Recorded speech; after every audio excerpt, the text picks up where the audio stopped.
Hello all, myself Shrestha, and today we are going to deal with an essay entitled Managing Work and Home. Is the Indian working women getting a fair deal? So let's see whether the Indian working women getting a fair deal or not.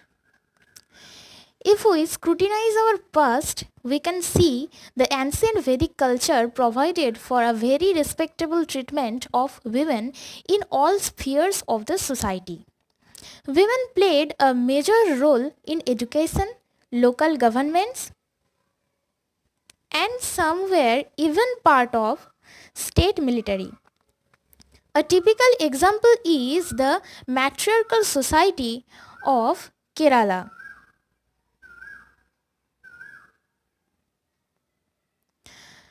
which has now been reduced to matrilineal in principle and patriarchal in practice.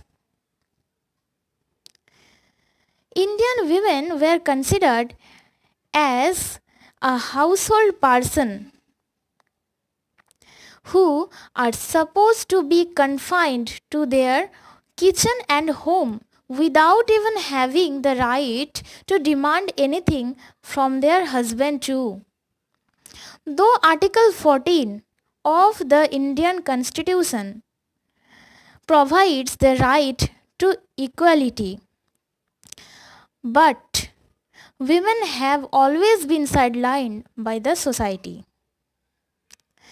Women in India confined to face discrimination and social challenges which often makes them the victims of domestic violence.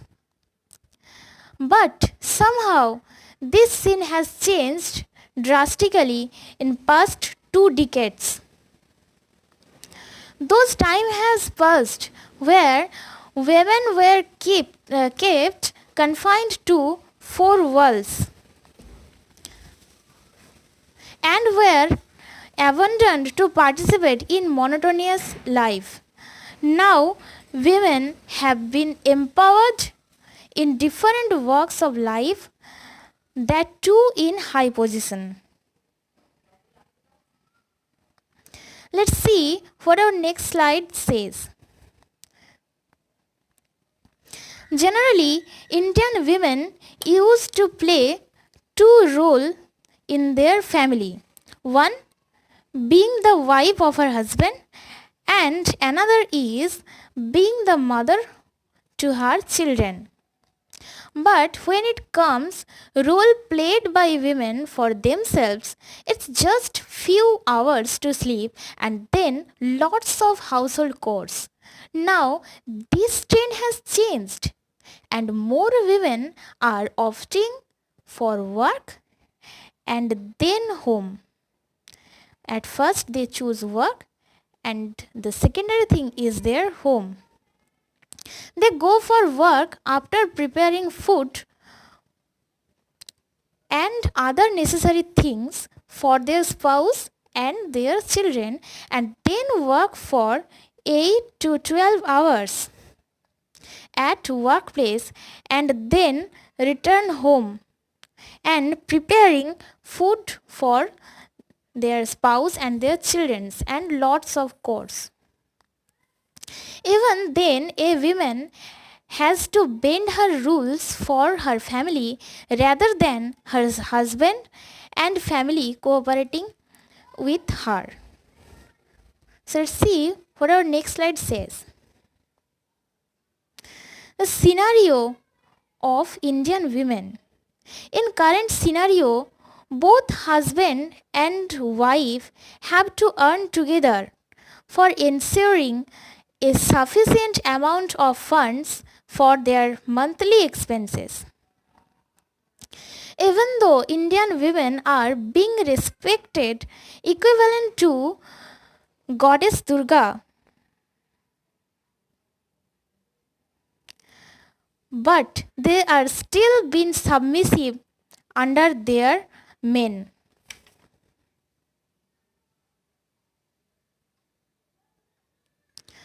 As usual, men had their ego issue when they even thought of having women at the top position of their company. But tides have shifted, times have passed. Now we can see women at the top position like IAS, IPS, IFS,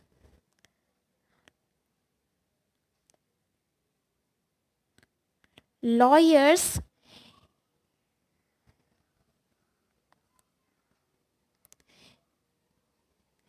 MLAs of their state too. So basically women have become capable of handling both home and work together. A recent study by OECD, that is Organization for Economic Cooperation and Development, has shown that Indian men have been contributing least amount of household work when compared to women.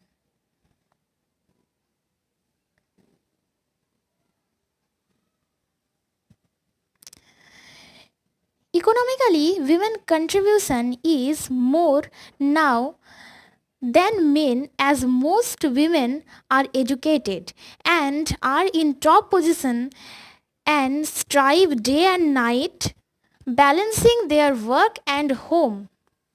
The most important job they do is the bringing up of future of India and making them abide by the law and regulations of the country.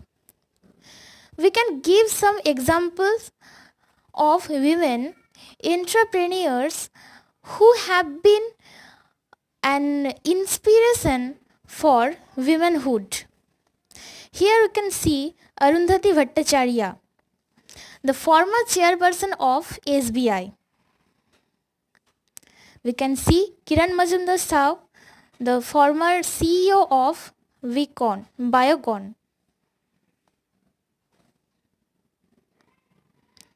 The former CEO of PepsiCo, Indira Nui, and our respected Ila Bhatt.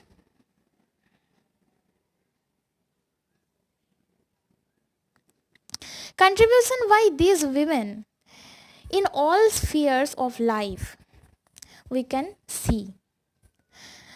We can see the contribution by women in our administrative services, police services, and other allied services. The entry of women in government filed will pave for forming a new government which identifies and takes care of inclusive development by the problem of juggling between work and home.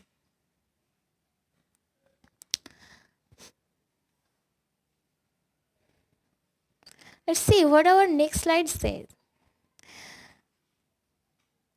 The induction of Indian women. Modernization and westernization have brought confidence in women to stand up for their rights. But the condition of the rural women is worse than that of urban women, because they still have to depend on their family. We know about Ila Bhatt. We have seen in our previous slide.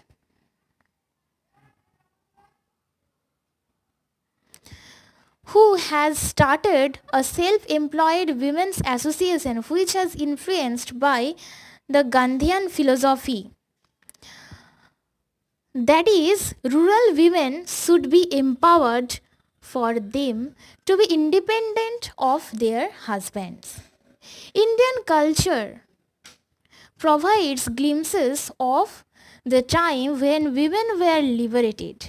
So we can conclude by saying that the Indian women are trying hard to earn and live their lives successfully and also take care of their family without fear of being sidelined by men and the society too. Thanks for watching. Stay tuned. See you again.